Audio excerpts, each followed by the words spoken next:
Okay, so we're back, and as you can see, model's come up pretty well.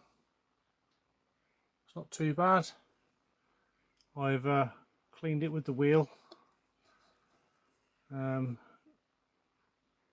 Also cleaned it with some white spirit, and it's looking pretty good now. All the blemishes off the bonnet are more or less gone.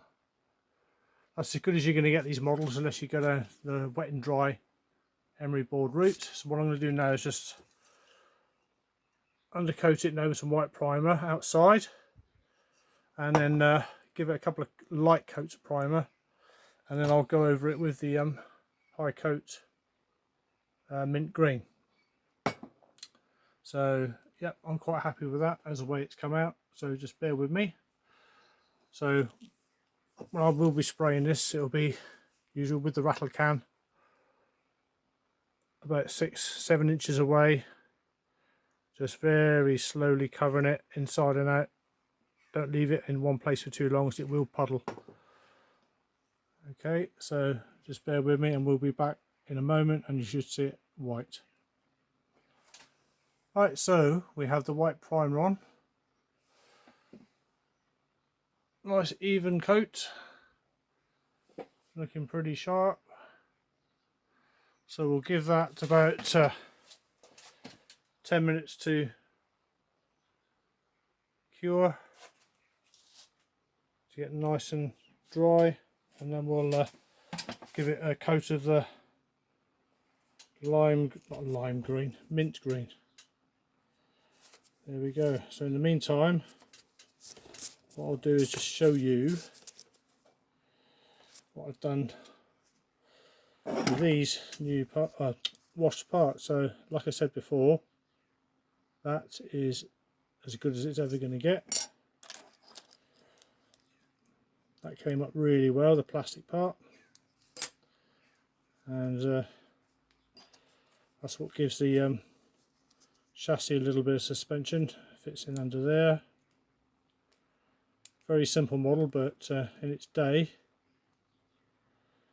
was the bee's knees. If you compare it to some of the Hot Wheels cars today, you'll see a big difference.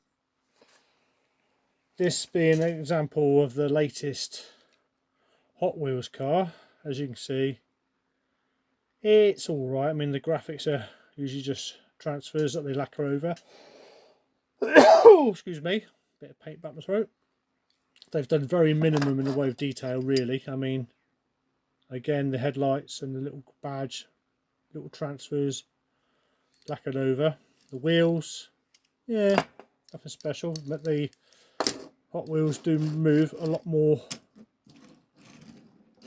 freer. I mean, if you look at the old original Matchbox, there's no run into that at all, really, not compared to the Hot Wheels car.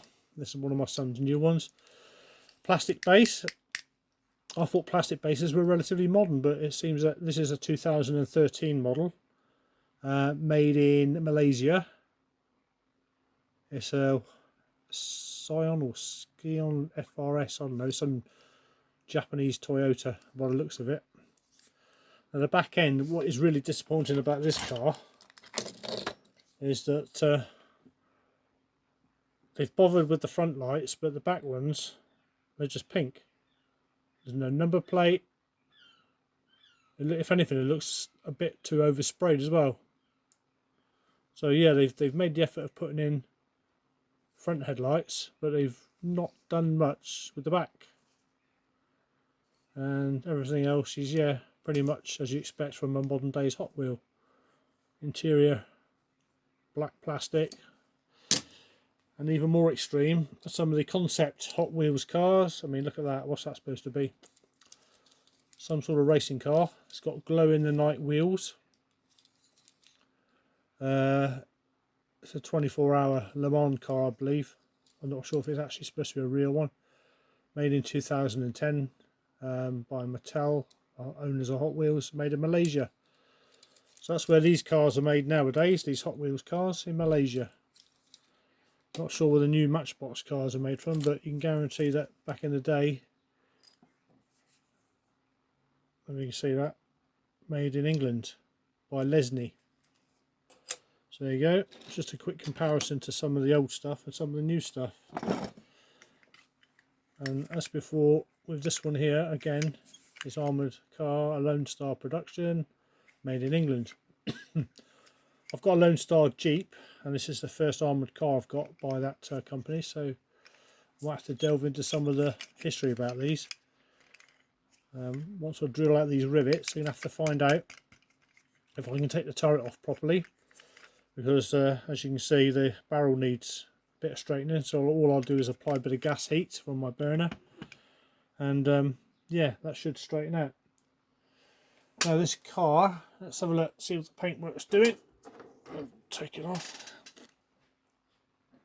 It's been curing now for about 10 minutes, the undercoat. Now the good thing about this acrylic paint from High Coat is it dries very, very quickly. So what I'm going to do now is just go outside and give it a quick splash of the green paint, and hopefully it should come up trumps. Right, so as you can see, it's had a nice coat of mint green paint on it, and that is spot on. Believe you me, compared to what I can see and the camera's picking up. Well, maybe I'll turn the light off. Yeah, that is spot on to the original. It might look a bit lighter with the camera. Excellent, nice even coat.